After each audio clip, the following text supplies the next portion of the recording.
how have you found your time here in Australia? Tell me a little bit about your time here for Big Sound 2016.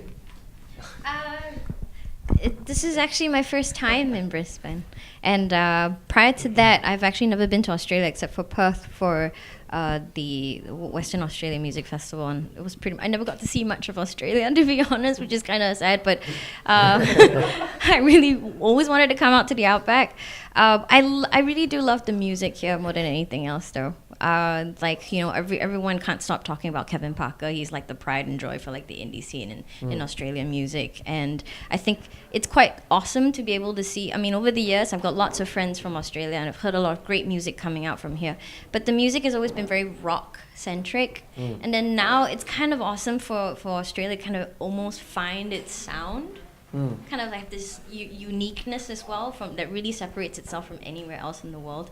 So I'm really excited more than anything else to actually meet other musicians, which has been happening, and that's been the best part so far. Well, there's been more engagement too through Laneway and Music Matters and things like that. There's been more opportunities for Australians to go to Singapore as well. So I think Australia is interacting more with the Singapore music scene as well. Have you seen that to be quite a positive exchange? Yeah, I think so. I think, I mean, we've always looked down under somehow for inspiration along the way.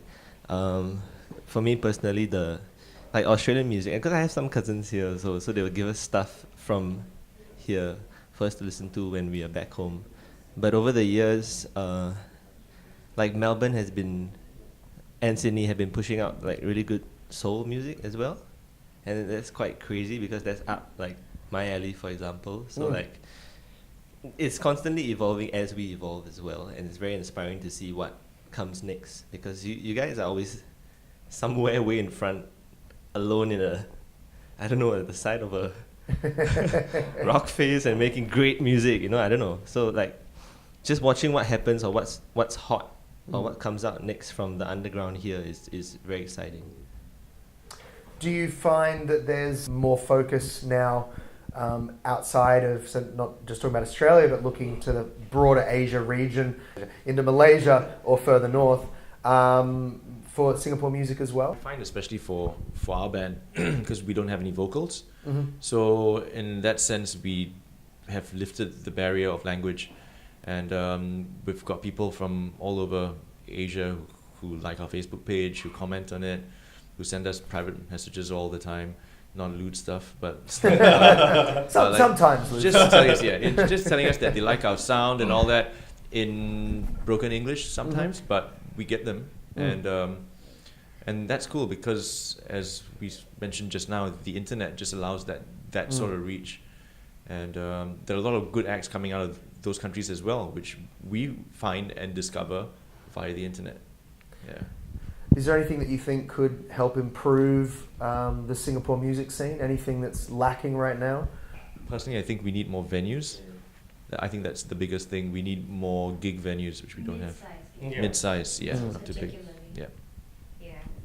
Because I guess we're at this juncture in our cycle of music that we have acts that are able to do a big amount of people, and the small usual clubs, even the small usual clubs right now are dwindling. I personally find that it's really the mid-sized venue like 800 or something that incubates for a band, and the really small clubs like unfortunately right now I think for the hardcore metal scene, a lot of the guys are really having a hard time because of the rent and economy is just going up, so it causes a lot of spaces to be scarce, especially in a land scarce place like Singapore. So a lot of like those hardcore guys are they have to resort to having gigs in jamming studios and stuff like that. So there's no real outlet, because I guess the music that they do is so underground and it doesn't fit with the Singapore image, so to speak. So they're kind of a little bit kind of at a disadvantage right now.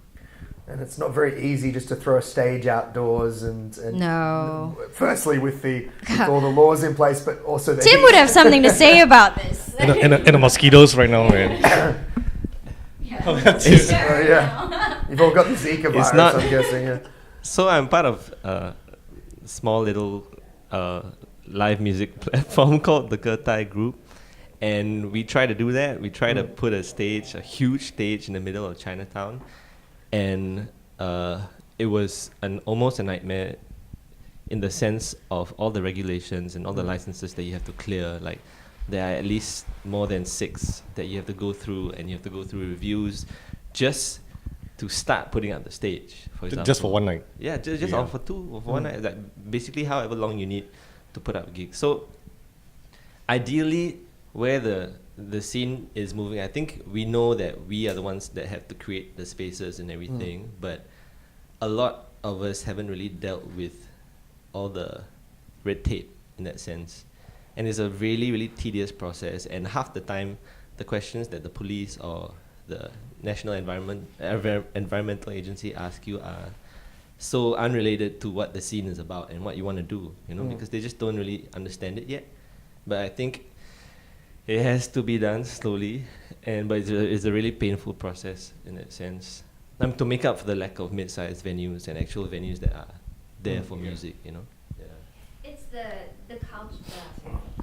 The culture just needs to be built. So I think the general public needs to be slowly educated over the years. We are a very young nation of 50 years, and this culture of going to gigs, having fun and stuff like that has been sort of like I think in the past we used to have that, but we were sort of uneducated about it, and now we got to re-educate ourselves, the public, about it. So that it's just a process for us, as a nation.